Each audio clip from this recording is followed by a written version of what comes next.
Assalamualaikum warahmatullahi wabarakatuh. Materi hari ini tentang pengertian dan macam-macam emulgator. Emulgator merupakan bahan yang digunakan untuk pembentukan proses emulsifikasi pada waktu pembuatan pengontrolan saat penyimpanan. Dibagi dua menjadi bahan karbohidrat dan bahan protein. Yang karbohidrat didapat secara alami, misalnya adalah akasia atau gom, teragakan, konrus, dan pektin. Zat-zat protein seperti gelatin, kuning telur, kasein, alkohol yang berbobot molekul tinggi. Emulgator alam yang diperoleh dari alam tanpa proses yang rumit menjadi 3 golongan. Emulgator alam dari tumbuhan, dari hewan, dan dari tanah mineral. Biasanya sih tanah merah ya, atau tanah liat. Emulgator alam dari tumbuhan misalnya gom Arab PGA atau Pupis gumi arabicum sangat baik untuk emulgator tipe MA. Dan untuk obat minum misalnya minyak ikan yang sudah kita buat waktu pada saat praktek. Stabil dan tidak terlalu kental. Kestabilannya berdasarkan 2 faktor.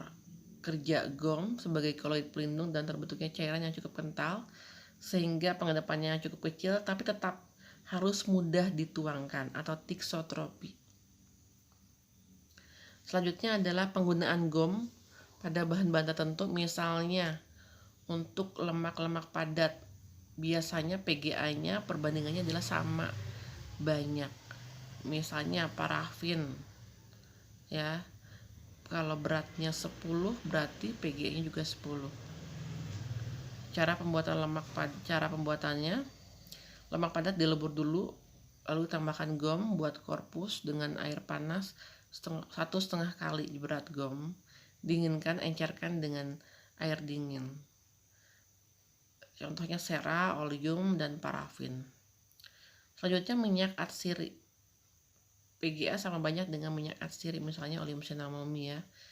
Minyak lemak biasanya setengah berat minyaknya. Misalnya oleum sesami, berarti PGA-nya setengahnya. Misalnya kalau oleum sesaminya 10, berarti PGA-nya 5, setengah dari berat minyaknya jumlah PGA-nya. Kecuali oleum ricini karena memiliki gugus OH yang bersifat hidrofil, untuk membuat emulsi cukup dibutuhkan sepertiganya dari jumlah oleum ricini. Oke. Selanjutnya adalah penggunaan gom pada bahan-bahan tertentu. Ya, misalnya minyak lemak tambah minyak atsiri dan atau zat padat larut dalam minyak lemak.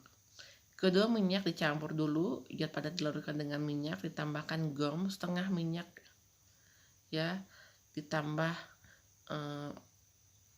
minyak atsirinya sama banyak untuk minyak atsiri dan sama banyak untuk zat padat. Jadi kita harus menghitung berapa gom yang digunakan untuk zat tersebut. Bila ada 3 macam zat tersebut, jadi harus ditambahkan berapa gomnya. Kemudian adalah bahan obat dari BC tinggi, contohnya kloroform, bromoform. Ditambah minyak lemak 10 kali beratnya, maka BC campuran mendekati 1. Gom sebanyak 1/4 dari bahan cairnya. Balsam gom sama banyak dengan balsamnya. Kalau balsamnya 10 berarti gomnya 10. Oleum likoris menurut Fornas dipakai 30% dari berat minyaknya. Misalnya kalau minyak ikannya di 9, berarti gomnya 30%-nya berarti berapa? Ya, dihitung nanti dikali 30 dibagi 100. Oke, selanjutnya adalah teragakan. Teragakan dalam air sangat kental sehingga untuk memperoleh emulsi dengan viskositas yang baik hanya diperlukan teragakan 1/10 kali gom Arabnya. Ini hanya sedikit gom Arabnya ya. Perbandingannya ya. Jadi teragakannya lebih ekonomis karena hanya sedikit dibanding dengan gom Arab. Tapi dia bekerja optimum pada pH 4,5 sampai 6 saja. Jadi kalau ingin menggunakan teragakan harus dibuat agar pH-nya di sekitar 4,5 sampai 6. Ditambahkan aquanya untuk teragakannya 20 kali dari berat teragakan. Misalnya kalau berat teragakannya 10, berarti airnya 10 dikali 20. Berarti berapa? 200 ya. Hanya sebagai pengental, tidak dapat membentuk koloid pelindung. Selanjutnya adalah emulgator dari tumbuhan. Misalnya dari agar-agar, kurang efektif bila dipakai sendiri, ditambahkan dengan viskositas dari emulsi dengan air mendidih ya. Jadi kalau agar-agar saja tidak cukup, biasanya tambahin lagi dengan emulsi yang lain atau emulgator yang lainnya. Kondros sangat baik dipakai untuk emulsi minyak ikan karena dapat menutup rasa dari minyak tersebut. Cara mempersiapkannya dilakukan seperti agar-agar ya. Emulgator lain seperti pektin, metil selulosa, dan karboksi metil selulosa. CMC juga pernah kita praktekkan ya. Ini juga digunakan sebagai emulgator juga pada ukuran tertentu. Oke, sampai di sini materi hari ini. Assalamualaikum warahmatullahi wabarakatuh.